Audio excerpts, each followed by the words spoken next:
Hello and welcome. With traditional media outlets often restricted in the Middle East, what new freedoms has the internet brought? Many say the fast-growing popularity of political blogs in the Arab world is due to the failure of government-controlled mass media. With an Arab blogosphere of around 35,000 active websites, internet users in the region have found new forms of expression, networking and mobilization. More significantly, it's become the preferred platform for political and human rights activists who can highlight stories that may otherwise go unreported or be censored. In the past, the media in the Middle East has simply been shut down for criticizing the government, but controlling the internet has become increasingly difficult as online activity grows. In response, many governments are focusing on more censorship, surveillance, and what critics call intimidation towards bloggers and cyber activists, some of whom have been arrested, harshly interrogated, and detained indefinitely. On today's show, we ask how much of an effect has online activism had on politics in the Middle East, and what is the gap between online rhetoric and reality? Remember, you can join our conversation with your questions and comments. You can share your thoughts via Twitter, email, and SMS text. Now, on today's show, I have joining me to discuss this Bassem Samir, an Egyptian blogger and founding member of the Egyptian Democratic Academy. He's also director of the Human Rights Unit of the non-profit organization Egyptian Union of Liberal Youth. Bassem blogs about Egyptian politics on his website, Elma7Rosa, pronounced elmahusa.net. Also with us is Imad Bazi, a Lebanese blogger, journalist, and activist who co-founded the League of Lebanese Bloggers. His blog, Trello.org, covers Lebanese politics and society. It's good to have you both here. Thank you.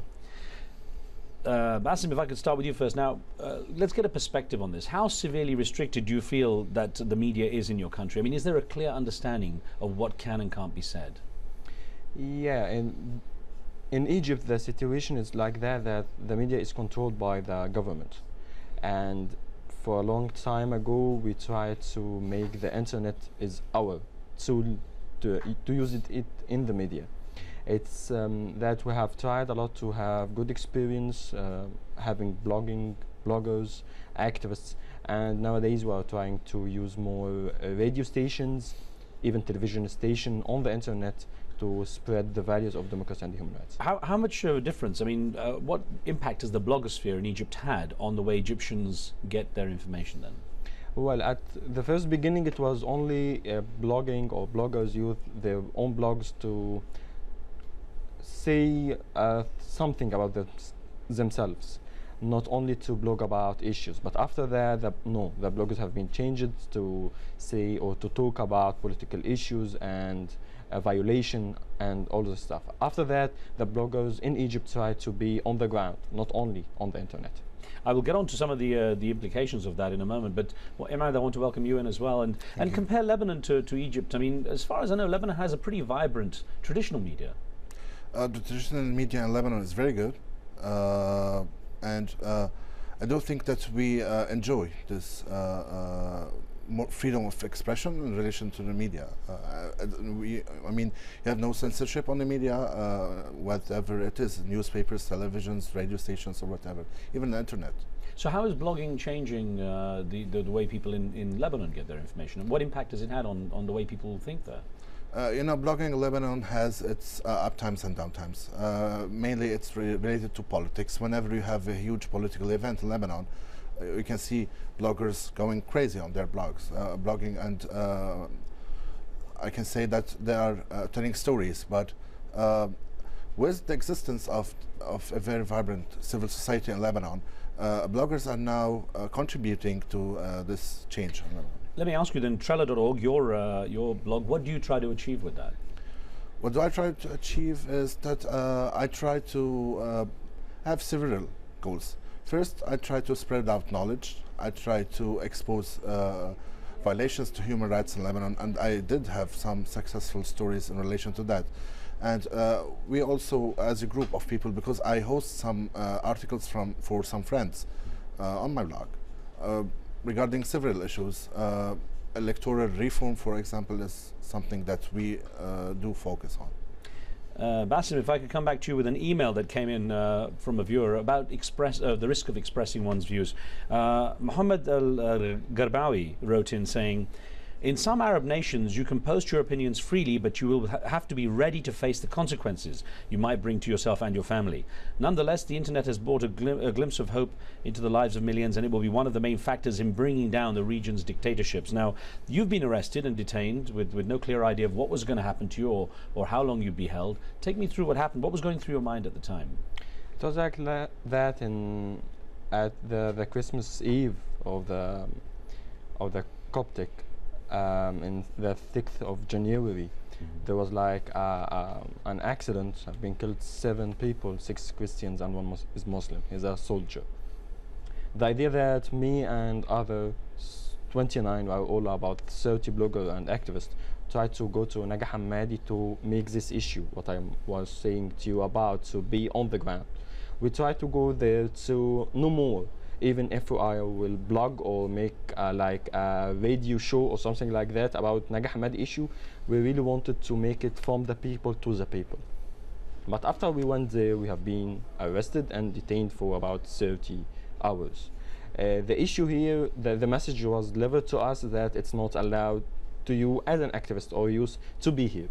And this was the real idea, that it's okay now, even in Egypt, to be a blogger and to say what you want on the internet.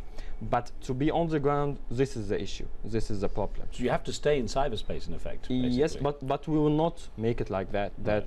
That we have already go to Naga Hammadi. Yes, we didn't be successful to meet the people there, but the idea or the message was delivered to the people. So transferring the words into action is what you face the difficulties with. Yes, and even there was like different accidents also, and there was like 2 or 3 arrested after the issue of Naga Hammadi. And I think that we have succeeded to make pressure that the bloggers can do and the activists can do what they really want to do on the ground. Now, Imad, you've also been arrested and detained as well. Yeah. What was that for?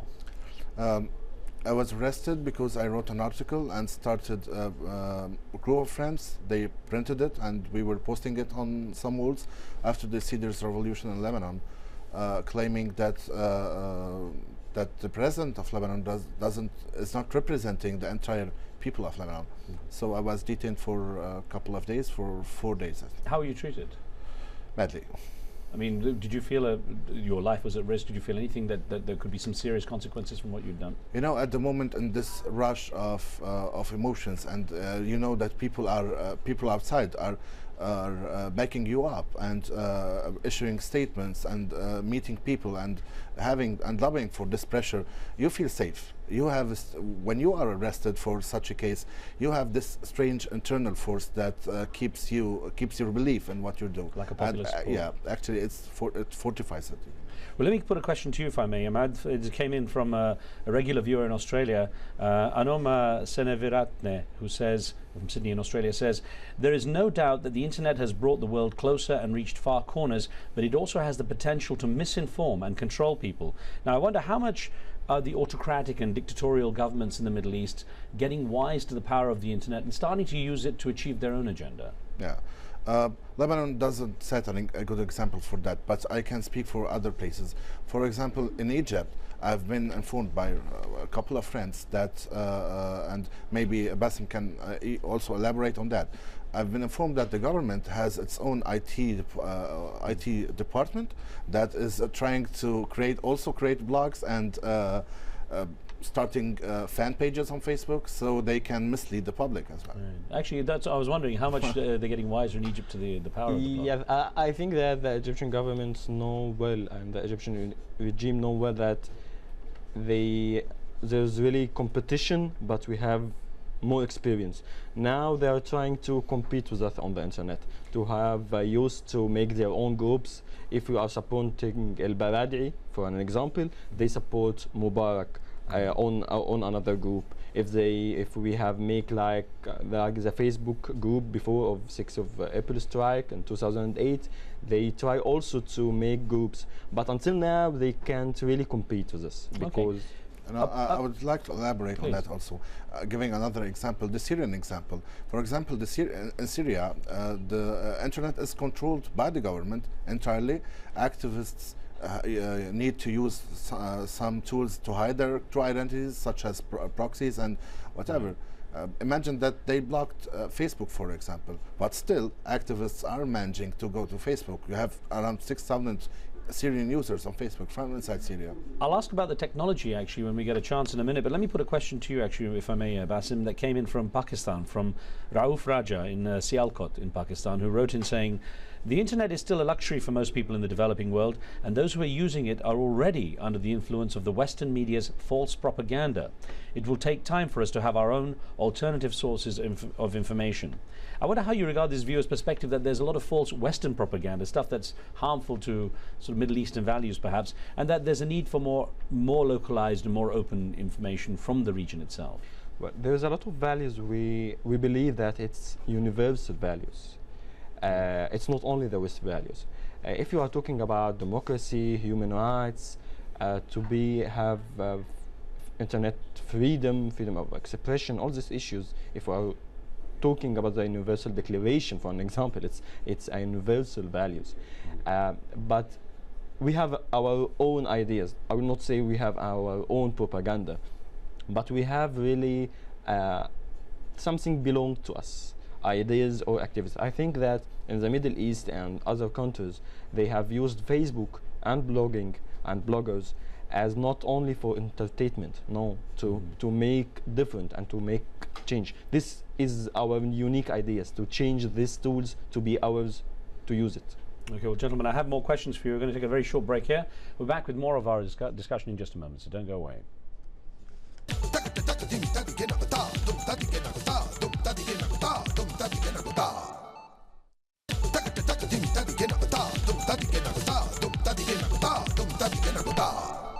Welcome back. We're discussing the effort of Arab political bloggers and the prospects of bringing social change to the Middle East via the internet. Joining me is Egyptian blogger Basim Samir, an advocate for human rights and democratic reform in Egypt, who blogs at Elma 7 Rosa or El Mahusa in Arabic.net, and Lebanese blogger Imad Bazi, who gained much recognition for his website Trella.org. It highlights Lebanese politics and social issues, including human rights abuses. And Imad, I want to come back to you with the question of something you touched on in the first half, which is, you know, the controls that are in place, the use of proxy servers. When a government controls the internet, it basically can control the bulk of the flow of traffic, but people are finding ways around it. How much is technology the issue here, and access to technology? Access to technology is the main key. When your oppressive regime or your government is just blocking some websites or tracking your activity down on the internet, you will need to use technology to bypass this block. I would like to take this chance to tell you about a small group that we are forming. It's a new NGO that is going to help all these people and all these activists, called the Arab Cyber Act. Arab Cyber Act is arabcyberact.org. It's going to help people using these technologies, telling them how to use this proxy server to bypass the block, how to use digital security, how to encrypt their data, because lots of bloggers and activists are getting arrested, and their items are confiscated. So the government even is stealing their data from their computers as well. Now, I know in some places going in and out of the borders, they can actually take the hard drives from computers and download the information as well. Yeah, that's why you need to encrypt your data. You have to be secure, you have to be safe. Now, Basim, a couple of emails I want to put to you. They come from a similar theme, and it's quite an interesting point made here. The first one is from Nigeria, from Abu Bakr Usman in Kaduna in Nigeria, who says, the internet has given us many benefits, but a large proportion of the world is still left out due to literacy and poverty. The Arab world maintains more than a fair share of these misgivings. And the other one is from India, which is from Rais Muhammad in Hyderabad in India. He says, what about the people who are illiterate and don't know a bit about social networking? How are these bloggers planning to reach them? Now, considering the internet is still a pull technology for many people, they have to go in and look for things, they have to go in and get information, not so much a push technology where specific content comes to them. How can you make sure people stay across? Now, I know, of course, the Arab Cyber Act that Imad was describing is going to be a key source of information, but that's going to touch a few people who are internet savvy. How do you get to the bulk of people who don't have the capacity, the knowledge, or even the tools to get online and get this information? Well, one of the ideas it's really, we have to think about like the situation of the level of education in our countries, especially like Egypt. it's not really good. One of the ideas we have to use the internet to spreading not only values but to change experience with the people. There's one of the ideas, its name it's how to, or ازاي in Arabic language, or كيف even in the Lebanese language, to let people know more, to use alternative methods to educate people, especially youth, that we are trying to using it because what the Christian have said, it's really an important issues, because the level of education, the more people gain, is not so much. We're trying to use the internet like e-learning or distance learning by using the new media tools. Another thing or another issue that no one can control the internet. No one, I mean the government, the regime, even the intelligence agency, because it's like that. There is every problem we can solve it. There's always a changing solution. And about Arab Cyber Act, it's one of the projects we work on to make distance learning, e-learning, using new media and using videos in Arabic language, not only in Arabic language but in our own language. Like for Egypt, it's really different than it's in Lebanon. Dialogues and local accents. Yes, to make it's more to related to our societies, because I know that we have a lot of problems for the education and the level of informations in our countries, but also we have a good technology. Even if you have, there's nowadays, if you can find a mobile phone, can access to the internet, to the Facebook, with a boy or a girl about 8 or 10 years old. Well, you know, it's an interesting question I want to put to you, Imad, that came as a comment from Sarah Lee Whitson of Human Rights Watch, who wrote in from New York in the USA, who's been, following a lot of these events and has been taking up cases too. This one from her says, Middle Eastern governments use their same bad penal code provisions to charge people for what they post on the internet, so more and more people are getting caught in the net, bloggers included. Yeah. No one who writes or speaks is free or safe in the Middle East. Do you see that changing?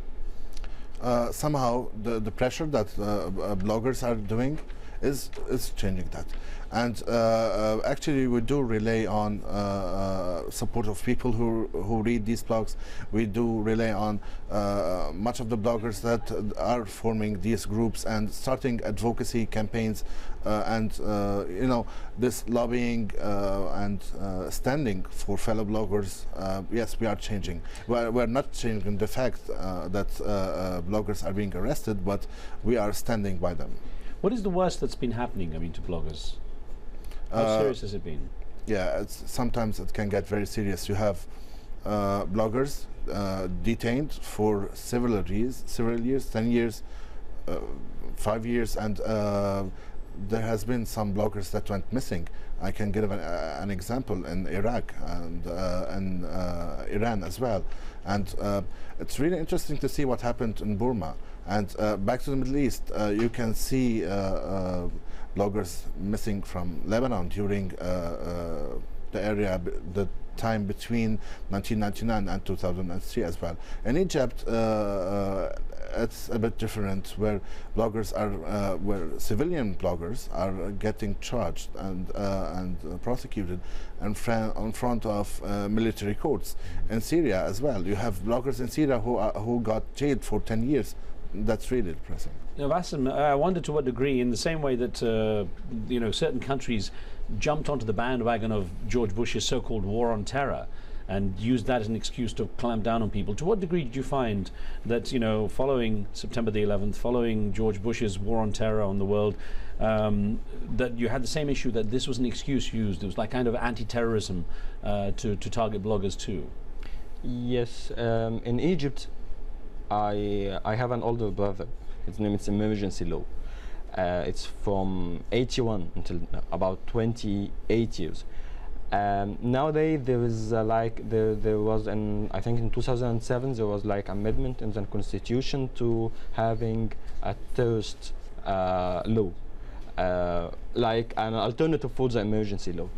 But in Egypt, it's nowadays that suppose that on the 10th of May 2010, they suppose that the emergency law have to stop, and the other law, the terrorist law, will have to be on the ground. But the issue, who is terrorist? For whom? only for from which point of view?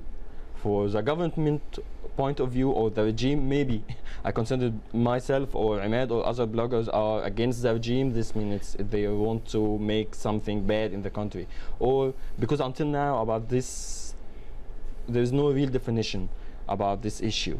Who is and what is, because it's like that if I'm trying to post on articles or talk about different issues, how they considered me. Yeah, you know, Imad, actually there's an interesting viewer sent in from an email from a viewer who sent in. Muhammad Abdullah wrote in saying, there really is an issue with controlling the internet content in some Muslim countries. Why would you have someone who does not have the best interest of your country freely sending messages to your populace? Sometimes the messages are contrary to traditional Islamic values. And I wonder, listening to that, to what degree do you feel that there are still parts of the world, particularly in the Middle East, for example, where bloggers are considered with suspicion, more of a threat than a voice of freedom? You mean to the governments or to the people? Just, I think even the average person perhaps might say, bloggers, what is that? Is that, I mean, insurgency? Is that, you know, something of an issue? No, looking at the fact that the blogger is free to write whatever on his blog, regardless of the government's reaction. So we are cyber dissidents. We write everything. We write whatever we feel that is a message that should be delivered. In regards to we do sometimes take care of these things that are related to religion. For example, I once posted a video of some girl being tortured. I had to cover parts of her body because she was half naked because the police officer was picking on her. We do take care of these issues most of the time, but for me in Lebanon the audience is more diverse. So well, obviously it's an issue that will continue to develop, and I thank you so much for coming in and talking to us. Thank you. Thank you both. Thank you for being with us too. Remember, you can follow the show on Facebook and see what we're up to. You can give us feedback and post your questions and comments. That's it for now from me and the team. We'll see you next time.